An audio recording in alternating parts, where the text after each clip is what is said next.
The massive crystal dome of the Galactic Council chamber sparkled under the light of three suns. Inside, representatives from over 200 species sat in curved rows that reached toward the ceiling. The emergency meeting had been called with only 6 hours' notice, something that hadn't happened in over 50 years. Council Elder Retak stood at the central podium, his gray scales reflecting the soft blue lighting. His 4 eyes scanned the gathered assembly as whispers echoed through the chamber. The situation was worse than anyone had expected. The Council recognizes the growing crisis between the shards and the cores. Retak's voice boomed through the chamber. Both species have moved their fleets into position around Nova Point. Our sensors indicate weapons are primed on both sides. Holographic displays flickered to life, showing the massive crystalline ships of the shards facing off against the geometric, silicon-based vessels of the cores. The resource-rich system between them pulsed with valuable minerals that both species claimed as their birthright. In the human section, Admiral Smith sat quietly, watching. His weathered face showed no emotion, but his eyes carefully tracked every movement in the room. The Human Federation had held observer status in the Council for only 15 years, relatively new compared to most species. Yet somehow, they had gained a reputation for being unusually good at preventing conflicts. The shards claim ancestral mining rights. A crystalline being chimed from one side of the chamber, its voice creating musical notes with each word. Our records go back 10,000 years. False. A core representative's mechanical voice countered. Your species hadn't even achieved spaceflight when our survey teams first mapped those minerals. The chamber erupted into chaos. Different species took sides, some backing the shards, others supporting the cores. Elder Retak's attempts to restore order failed as centuries-old alliances and grudges surfaced. Then Admiral Smith stood up. The chamber fell silent. Not because he shouted or made any dramatic gesture. In fact, it was his complete stillness that caught everyone's attention. Humans were known for their constant small movements, breathing, blinking, shifting weight. When they went completely still, other species had learned to pay attention. The Council recognizes Admiral Smith of the Human Federation. Elder Retak said, relief evident in his voice. Smith walked to the central podium, his steps measured and calm. He carried no devices, no displays, no dramatic presentations. Just an old-fashioned paper folder. Another human quirk that many species found oddly charming. Before we discuss the current situation, Smith began, his voice clear but not loud. I would like to share something from human history, a lesson we learned at great cost. He opened the folder and placed a single photograph on the display surface. The holographic systems projected it for all to see. The image showed a devastated city, buildings reduced to rubble, streets turned to glass, shadows burned permanently into walls. It was from Earth's last great war, though most species didn't recognize it yet. This was called Hiroshima. Smith continued. It was where humans first used atomic weapons in war. We thought it would end all wars. We were wrong. It only made them worse. The chamber was absolutely silent now. Even the usually restless species were still. My species knows war better than most, Smith said, looking around the chamber. We fought over resources, over beliefs, over words spoken in anger thousands of years ago.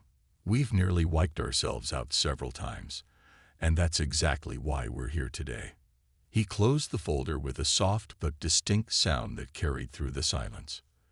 The Human Federation requests permission to share our historical records and war simulation databases with both the shards and the cores.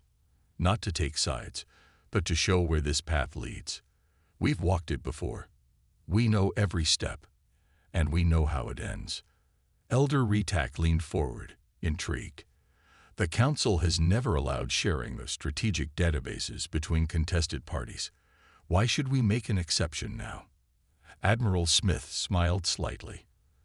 Because, Elder, what we're offering isn't a strategic database. It's a warning. And if both sides see what we've seen, well, Let's just say humans have become very good at avoiding wars precisely because we know them so well. The council chamber erupted in murmurs again, but this time they were thoughtful rather than angry. The first step had been taken. Now they just had to hope both sides would listen before it was too late. After all, humans knew better than anyone. The best war was the one you never had to fight. The council chamber's lighting dimmed as Admiral Smith activated the main display system. Behind him, a massive holographic image took shape, showing planet Earth from orbit. It looked peaceful, beautiful, a blue marble wrapped in white clouds. This was Earth in the year 1945, Smith said quietly. The same year as the image I showed you earlier. Watch. The image began to play, showing bright flashes appearing across the planet's surface. Each flash left a dark scar on the land below. The alien representatives leaned forward, their various sensing organs fixed on the display. We called it World War II, Smith continued. But it wasn't just two sides fighting. It was dozens of nations, millions of soldiers, and countless civilians. The death toll was... He paused, looking down at his hands. Well, we're still counting. A core representative's lights pulsed with curiosity. But surely your species learned from this. You stopped fighting after seeing such destruction. Smith's sad smile made several empathic species shift uncomfortably in their seats. No, we didn't. Computer, display Earth, 1962. The image changed. Now it showed Earth surrounded by crude satellites and early space weapons. Red lines crisscrossed the planet, showing missile trajectories and target zones. We called this the Cold War, Smith explained. Two major powers pointed planet-killing weapons at each other for decades. We came close to launching them several times. Once, we were just minutes away from ending our entire civilization. Elder Retax scales had taken on a pale color. Minutes? Your species survived by minutes. Yes, Smith walked around the display, gesturing to various points of tension. We had submarines hidden in oceans, missiles in underground silos, bombers in the air 24 hours a day, all waiting for the order to end the world. The chamber was so quiet that the soft hum of life support systems seemed loud. Even the usually chatty species were silent. But here's the interesting part, Smith said, his voice taking on a more energetic tone. Computer, display Earth, 2045. The image changed again. Now Earth showed signs of advanced technology, orbital rings, surface-to-space elevators, vast areas of restored wilderness. This is what happened when we finally understood war, Smith explained. Not just the fighting, but the real cost. The generational trauma, the environmental damage, the lost potential. He gestured to the restored Earth. This is what happens when you take all the resources you were using to kill each other and use them to fix things instead. A shard representative chimed in, their crystalline form vibrating with skepticism. But how did you maintain peace? Surely other species tried to take advantage of your pacifism. Smith actually laughed at that. Oh, we're not pacifists. Computer, display Defense Network Alpha. The image zoomed out, revealing a vast web of satellites and stations around Earth. Many alien representatives gasped as they recognized the technology. We didn't stop developing military technology, Smith explained. We just changed its purpose. Every weapon we build now has one goal: to stop fights before they start, to protect without destroying, to defend without killing. He turned to face the Shard and Core representatives directly. Which brings us to why we're here today. You're both positioning for a war over Nova Point's resources. You both think you can win quickly, decisively. That's exactly what everyone always thinks before a war starts. Walking back to the central podium, Smith pulled out another old photograph. This one showed children playing in a rebuilt city, the old atomic dome of Hiroshima preserved in the background as a memorial. This is why humans avoid war, he said softly. Not because we're afraid to fight, but because we've learned something that every species has to learn eventually.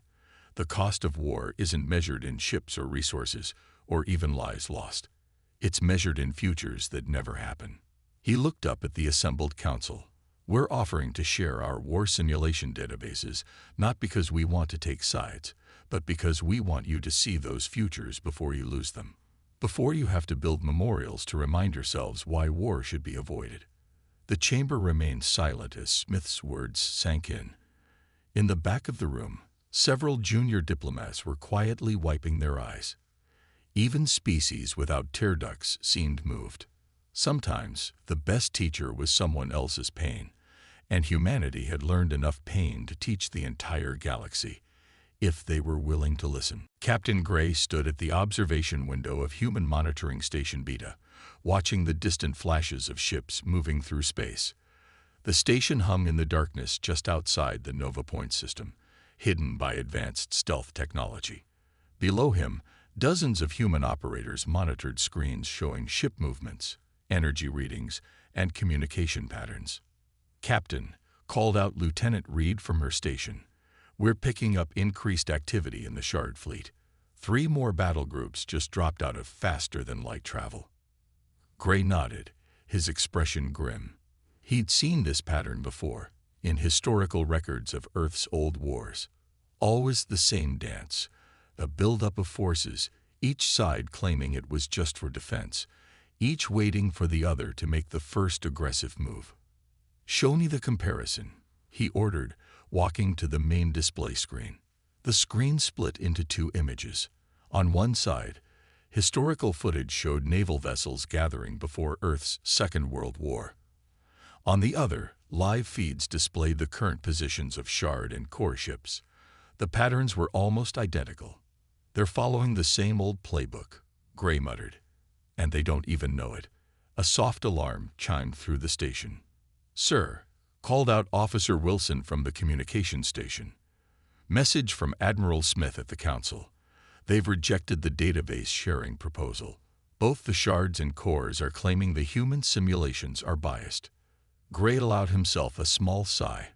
Of course they had.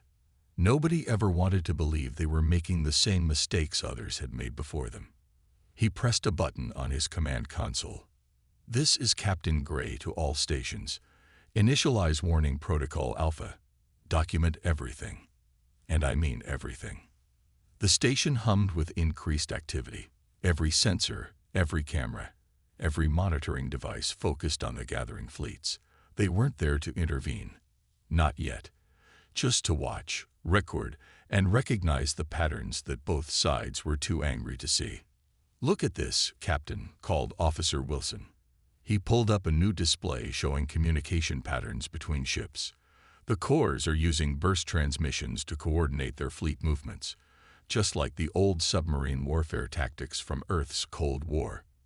Gray studied the patterns. And the Shards. They're positioning their smaller ships in screening formations. Classic carrier group protection strategy. They probably found it in some old Earth military database and thought they were being clever. A harsh alarm suddenly cut through the air. Lieutenant Reed's hands flew across her console. "Captain." Energy spike from the core fleet.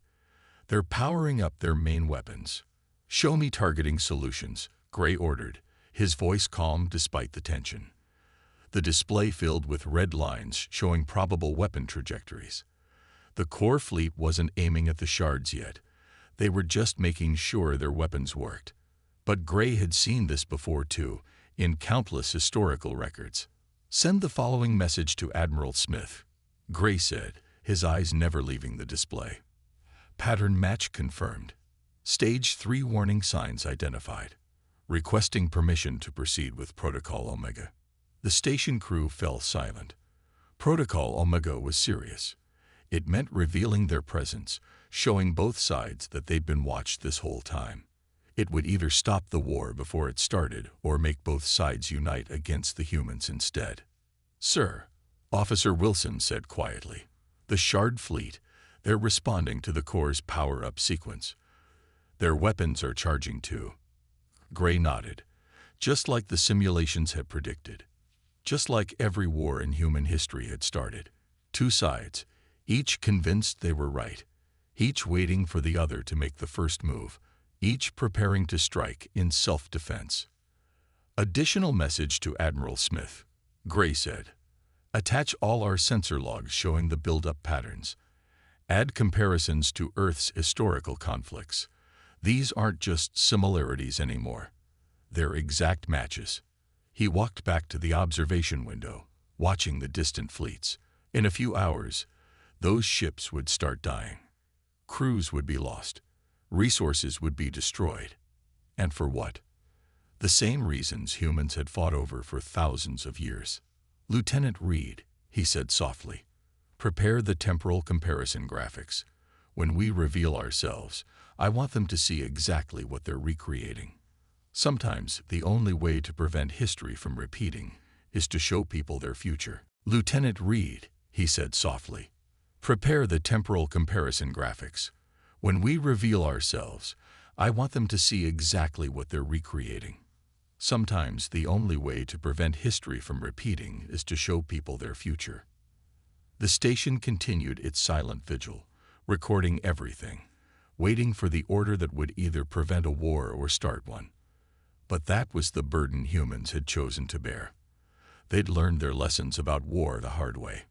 Now they just had to hope others would learn from their example instead of their mistakes. Admiral Smith's face appeared on the main screen of monitoring Station Beta, his expression serious.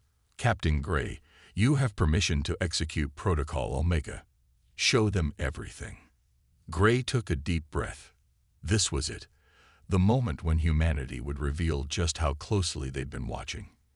He pressed his command console, opening channels to both fleets. To all Shard and Core vessels, this is Captain Gray of the Human Federation. His voice was calm but firm. We've been monitoring your build-up to war, and we're about to show you why that's a very bad idea. The station's stealth systems deactivated. Suddenly, both alien fleets could see the human facility that had been quietly watching them. But that wasn't all they could see. Activating the simulation grid, Lieutenant Reed announced. The space between the two fleets lit up with thousands of holographic projections. Each one showed a different possible battle scenario, playing out in real time. Ships exploding, crews dying, resources being destroyed. Every possible way the war could go. These aren't guesses, Gray continued, broadcasting to both fleets. These are calculations based on every war humanity has ever fought. We've seen this dance before.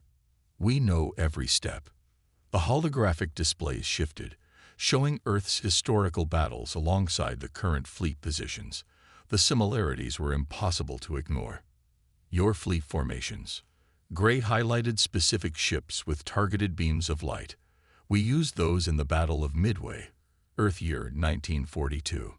Didn't work then either. The Core Fleet's commander, their mechanical voice crackling with static, responded first. This is a trick. Human deception to protect their own interests in Nova Point. Actually, Gray said, we have no interest in Nova Point at all. Officer Wilson, show them the resource calculations. New projections appeared, displaying detailed economic data. Even if one side wins this war, Gray explained, the cost of fighting will exceed the value of Nova Point's resources by approximately 300%. You'll both lose more than you could ever gain. A crystalline chime indicated the Shard commander joining the conversation. Our people demand justice. The Cores have insulted our ancestral claims. Interesting choice of words, Gray replied. He nodded to Lieutenant Reed, who brought up new historical footage. On Earth, we had something called World War I. Started because of national honor and ancestral claims. Want to see how that ended? The projection showed the devastation of that ancient war. The trenches, the poison gas, the millions dead over a few miles of territory. But that's not even the worst part, Gray continued. Computer, show them the aftermath simulations. The space between the fleets filled with new projections. These showed what would happen after the war, the economic collapse, the refugee crisis, the decades of hatred and revenge planning. In every simulation we've run, Gray explained, This war doesn't end with the last shot fired. It creates a cycle of violence that lasts for generations. Your children's children will still be paying for the decisions you make today. The projection shifted again, this time showing peaceful alternatives. Trade routes, shared mining operations, joint scientific missions. We're not here to take sides, Gray said softly. We're here because we've walked this path before. We've made every mistake you're about to make. We've believed every lie you're telling yourselves right now. He stood up from his command chair, facing the main screen that now showed both alien commanders. You think this is about resources, honor, ancient claims. No, this is about pride, fear, anger. We know because we've been there. And we learned something that took us thousands of years to understand. The projections faded, leaving only the real ships visible in the darkness of space. True strength isn't about having the biggest fleet or the most powerful weapons, Gray continued. It's about having the wisdom to know when not to use them. Silence filled the communication channels. In the distance, a few ships from both fleets began powering down their weapons. We have a saying on Earth, Gray said quietly. Those who cannot remember the past are condemned to repeat it. We remembered. We learned. And now we're offering you the chance to learn from our mistakes instead of making your own. The tension in space was thick enough to cut with a knife. But slowly, one by one, more ships began powering down their weapons. Sometimes, the best victory wasn't winning a war. It was preventing one from starting in the first place. Commander Stone stood in the weapons control center of the Human Federation ship, Peacekeeper, watching as both the Shard and Core fleets remained in their attack positions. Despite Captain Gray's intervention, neither side had fully powered down their weapons. They were waiting, testing, wondering if the humans were bluffing. Sir, reported a young officer at the sensor station. We're detecting power spikes in the Core fleet's drone carriers. They're preparing to launch. Stone nodded calmly. This was expected. In fact, it was exactly what the simulation had predicted, a small-scale test of human capabilities using unmanned craft. Let them come, Stone said, but activate the defense net. Non-lethal protocols only. Throughout the Nova Point system, hidden defense satellites quietly powered up. They had been there for months, placed secretly by human ships during routine survey missions. Now they waited, their presence still unknown to both alien fleets. The core drones launched, sleek, angular vessels moving in perfect formation. The Shards responded immediately, their own crystalline drones rising from carrier bays to meet the perceived threat. Both sides launching test drones, the sensor officer reported. 48 core units, 36 Shard units, all armed but running minimal power. Stone pressed a button on his command console. This is Commander Stone of the Human Federation vessel Peacekeeper. We see your drone launches. Please be advised. We will now demonstrate our defensive capabilities. No drone will be destroyed, and no crew members are at risk. The alien drones accelerated, weapons charging as they moved to engage each other. They never got the chance. Defense net active, Stone ordered. Suddenly, space itself seemed to come alive. Dozens of hidden human satellites revealed themselves, each one emitting a complex web of energy fields. The alien drones found themselves caught in invisible nets of force, their engines still running but making no progress. As you can see, Stone broadcast to both fleets, we can stop your weapons without destroying them. But that's not the impressive part. He nodded to his weapons officer. Show them why humans avoid war. The defense satellites shifted their fields. Now the drones began to move again, but not under their own power. The human technology had complete control, making the drones dance through space like puppet on strings. We could turn your weapons against you, Stone explained as he made the drones perform a complex aerial ballet. We could send them back to attack their own ships. We could crash them into each other. The drones moved in perfect formation, demonstrating each possibility. But we won't, because that's not how humans fight anymore. Instead, the defense net gently pushed all the drones together into a tight cluster, then began systematically powering them down. Your drones will be returned to you, completely undamaged, Stone continued. Consider this a free lesson in why picking a fight near human space is a bad idea. We don't want to control your weapons. We don't want to destroy your ships. We just want you to understand what you're dealing with. The Corps commander's mechanical voice crackled over the comm. How long have these defense satellites been here?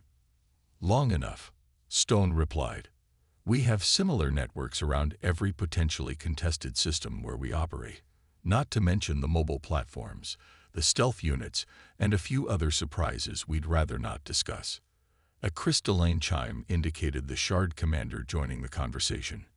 Why reveal this capability now? You could have kept this advantage secret. Stone smiled. Because humans learned something important about war. The best deterrent isn't the weapon you hide. It's the one you show clearly enough that nobody wants to test it. He pressed another button, and the defense net began carefully returning the powered-down drones to their respective fleets. Look at your sensor readings, Stone suggested. Notice how we disabled your drones without damaging them. Notice how precise our control is. Now imagine what else we might be capable of that we haven't shown you. The command center fell quiet as both alien fleets processed this demonstration. Slowly, energy readings from their capital ships began dropping as weapons systems powered down. Commander, the sensor officer reported with a small smile, both fleets are standing down. They're requesting a diplomatic channel to discuss shared mining rights. Stone nodded, satisfaction evident on his face. Send them the treaty template we prepared. The one based on the Antarctic Resource Agreement from Earth. Sometimes the best way to prevent a war wasn't to show how well you could fight. It was showing how easily you could stop others from fighting at all. General Bright stood before the Galactic Council, his white uniform crisp and neat. Behind him, a massive holographic display showed a map of known space. At first, it looked normal. The usual trade routes, planetary systems, and territorial boundaries. Then he pressed a button on his remote. Thousands of small blue dots appeared throughout the map. They were everywhere, near trade routes, around contested systems, hidden in asteroid belts and nebulae. The council chamber erupted in surprised murmurs. These, Bright said calmly, are human peacekeeping stations. We call it the Guardian Network.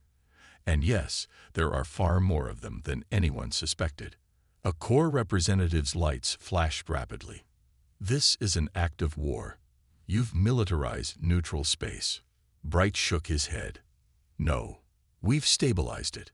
Notice that none of these stations carry weapons. They're observation posts, early warning systems, and emergency response centers. Would you like to know how many conflicts they've prevented in the last 5 years alone? He pressed another button. Red lines appeared on the map, showing potential conflict zones where the stations had quietly intervened. There were hundreds of them. Remember the pirate fleet that mysteriously lost power near the Outer Rim last year? Bright asked.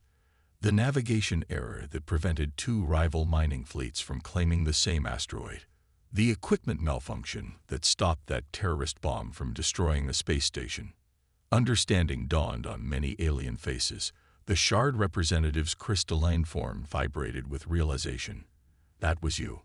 All of it. Yes, Bright confirmed. But not in the way you think. Watch this. The hologram zoomed in on one of the blue dots. It showed a small station, barely larger than a shuttle. Inside, there were no weapons, no military equipment. Instead, it was filled with communication gear, sensors, and medical supplies. 90% of conflicts can be prevented with good information and quick response, Bright explained. These stations don't stop wars by fighting. They stop them by helping. By being there when something goes wrong. He walked through the hologram, pointing out different features. When a ship loses power in deep space, our nearest station sends help before they have to fire a distress beacon. When 2 groups claim the same resources, we provide detailed surveys showing nearby alternatives. When accidents happen, We're first on scene with medical aid. Elder Retak leaned forward.